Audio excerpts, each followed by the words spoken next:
It's the Wilk Report. I'm Michael Wilk, coming to you from Cleveland, Ohio, with my review of The Mandalorian, Season 1, Episode 7, or Chapter 7, The Reckoning. And people, as the title card shows you, shit is getting real here. Uh, this is just absolutely incredible storytelling. So I'm going to go ahead and get to the slideshow. So the Mandalorian is flying through space, presumably looking for a planet to touch down on when he receives a hollow recording from Greef Karga, played by Cara Weathers. Now, he has an interesting offer for the Mandalorian, okay? Since he blasted his way out of Navaro at the end of Episode 3, the client, played by Werner Herzog, has taken over. The Imperial contingent has basically taken over. It's hurting business for the guild, so he offers to square things with the guild for the Mandalorian and let him keep the baby if he will kill the client. So Mando obviously smells a trap, so he recruits Cara Dune, who is shown being a badass once again, beating the living shit out of this guy who's like easily twice her size. But again, because Gina Carano is a former MMA fighter, and she's got actual legit fighting skills, and the fighting choreography here is really great. She's her opponent is bigger and stronger than she is, but she's faster and she knows where to hit him to make it really hurt. And she's not afraid to fight dirty. So the Mandalorian offers her a chance to tag along on this mission. She initially turns it down because she's got some things that would get her a life sentence if she gets caught. But Lando mentions that the Imperial remnants are involved, so she decides, okay, fine. We see Mr. I Have Spoken himself. He's got a name this time, Cruel, and he's rebuilt and reprogrammed IG-11 from scratch. We get, and this is kind of one of the weak spots of the episode, where he does this extended exposition showing how he rebuilt and reprogrammed and retrained IG-11. But they all go on the mission, and Cara Dune and the Mandalorian are arm wrestling, and here we get baby, the Yoda baby thinks that Cara is hurting Mando, so he reaches out and force chokes Cara Dune. I shit you not, people. You have to see this to believe it. Yeah, he's a legit force choking her because, again, he's trying to protect his daddy. Because, despite being 50 years old, he's still a baby. So, he doesn't really seem to understand. But look at the expression on his face. He's like, yeah, don't you dare hurt my daddy.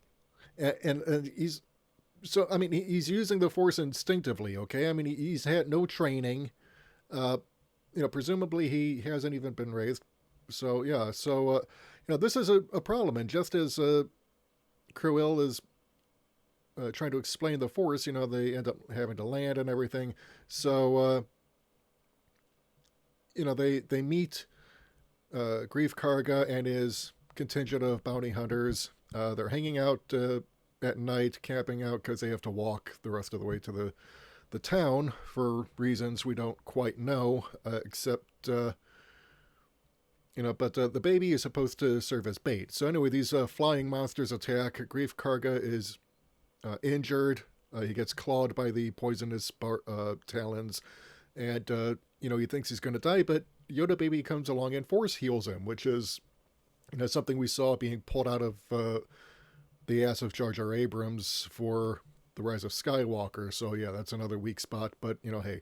But then Greef Karga turns around and kills his two surviving bounty hunters, because the original plan, as it turns out, was to kill the Mandalorian and take the child to the client, but the kid saved his life. So yeah, he's like, you know what? No, we're changing the plan. I'm actually going to legit help you guys out this time. So, so they arrive in the town. We see biker scouts and other Imperial remnants. Yeah, they really have taken over. The biker scouts are going to feature here again.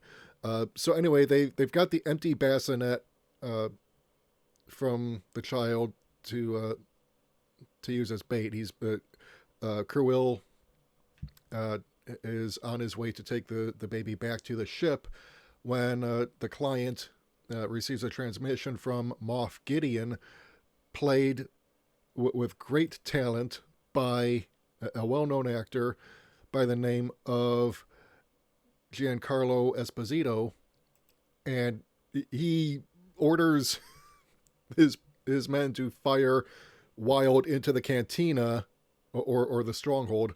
The client dies like a bitch because he spent the entire time going off on this rather meaningless ramble, which I suspect is basically just to give Werner Herzog something really awesome to say before he bites it.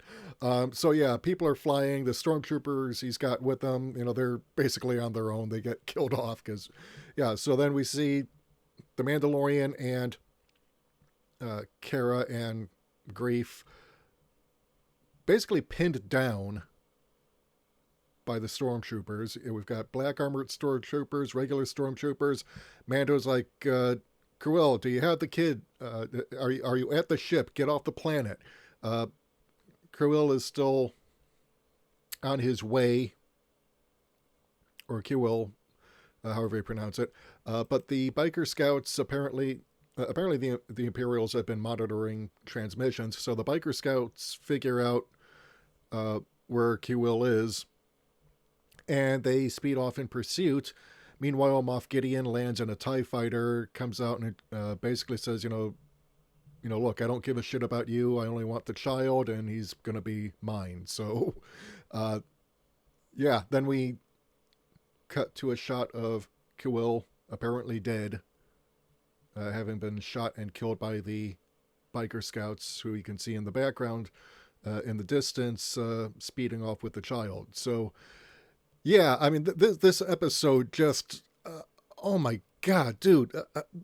If you thought the previous 3 episodes in this show were filler, this is where it all starts to come together. And I just am continually amazed at how well written this is. I mean, it's a lot better than it had any right to be, considering Kathleen Kennedy's involvement in ruining Star Wars at the behest of Bob Iger. I mean, they didn't intend to ruin Star Wars. They thought they were going to just churn movies out like on a factory conveyor belt, and it would, all work out fine. The rubes will buy whatever we sell. And they're finding out it's a lot more difficult when you don't have any real talent. But for this show, with Jon Favreau and Dave Filoni heading things up, and talented directors like Deborah Chow, who directed this episode, everything, it just completely. So yeah, it seems that Nick Nolte provided the voice of Kuil, who is, I mean, physically he's played by another actor, but Nick Nolte provides the voice.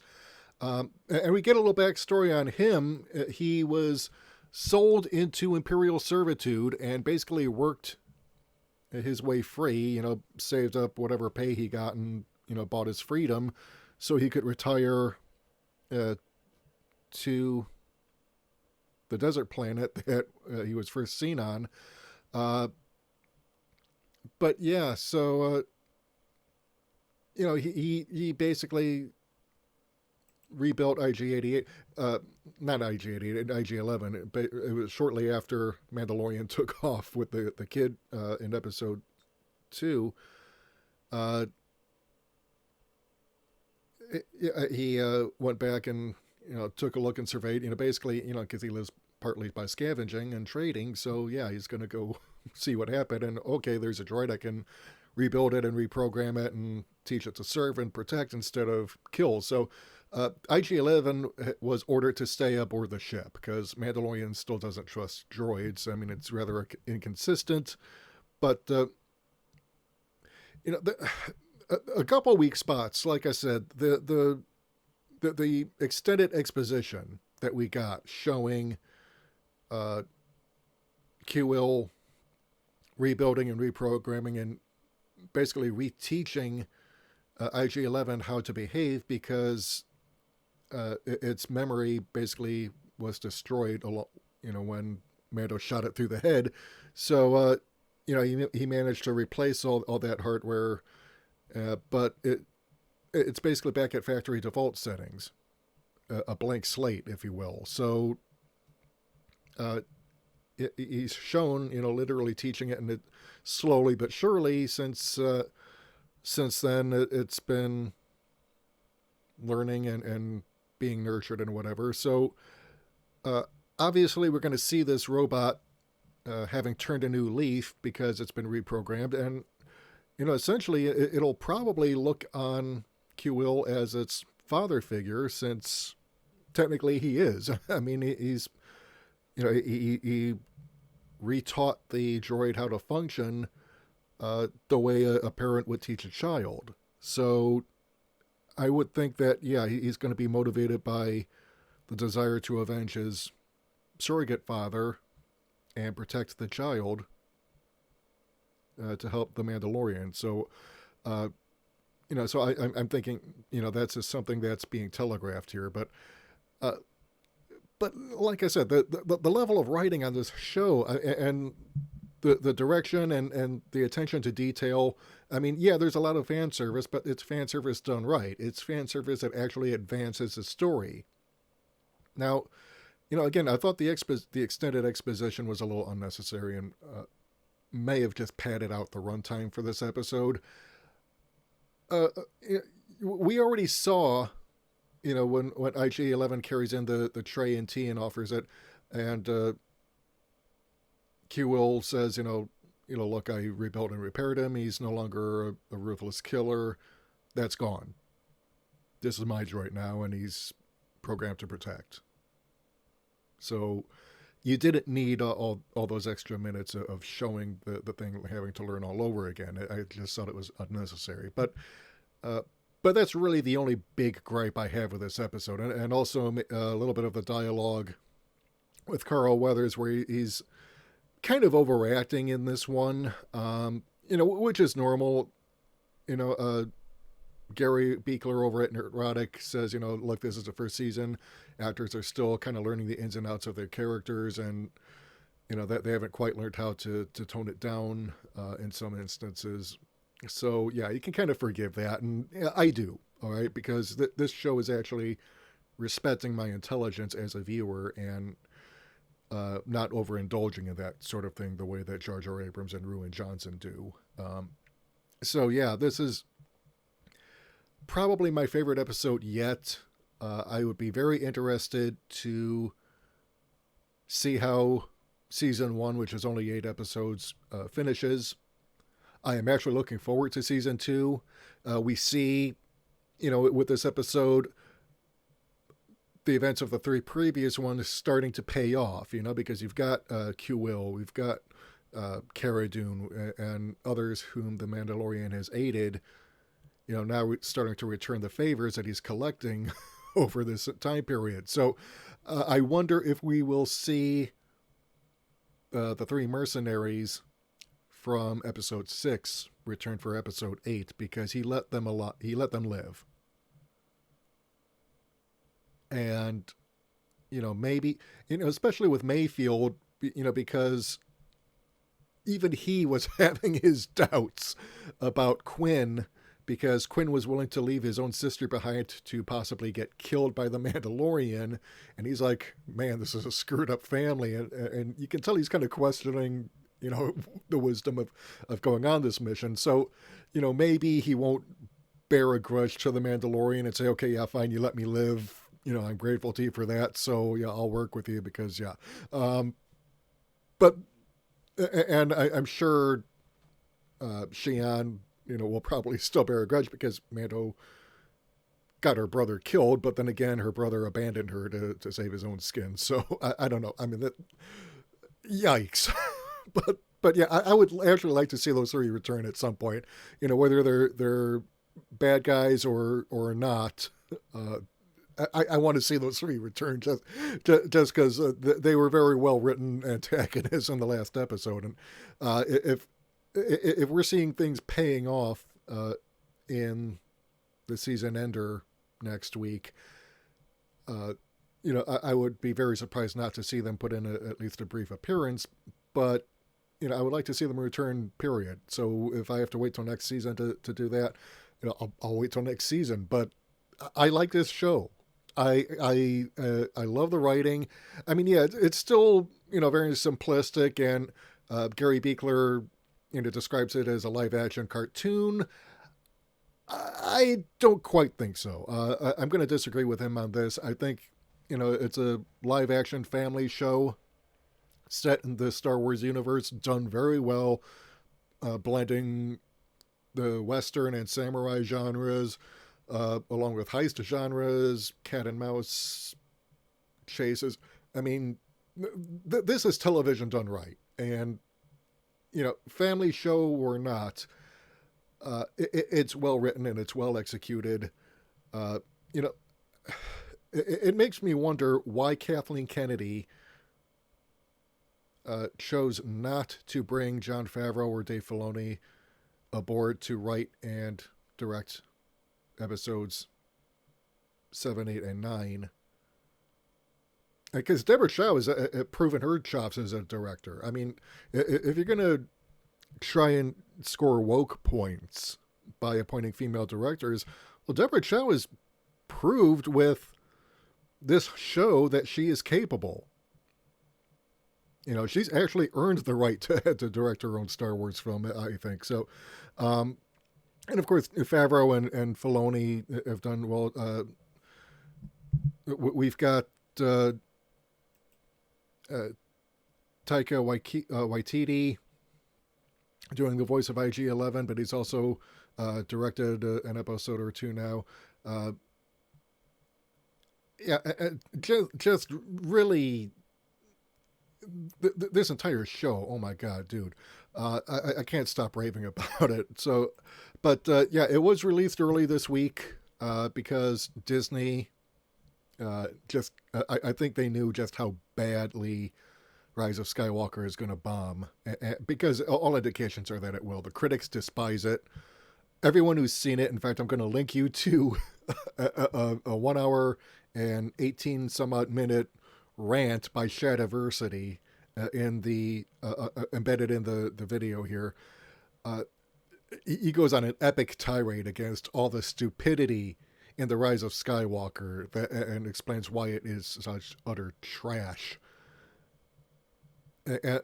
Because these are people have seen it so that you and I don't have to.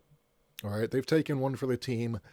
But seriously, if the critics hate it and the audience hates it, I mean, this is just basically The Mandalorian right now is the only thing that we have that is even remotely Star Wars. And again, I don't consider it Star Wars. I consider it a very well-told story, set within the Star Wars universe, but it doesn't mean it's bad or that it shouldn't be taken for what it is. But what does it say when something like this is closer to being Star Wars than actual Star Wars itself under Disney? Unbelievable. So what do you think? Did you like this episode? Did you not like it? Tell me why in the comments below.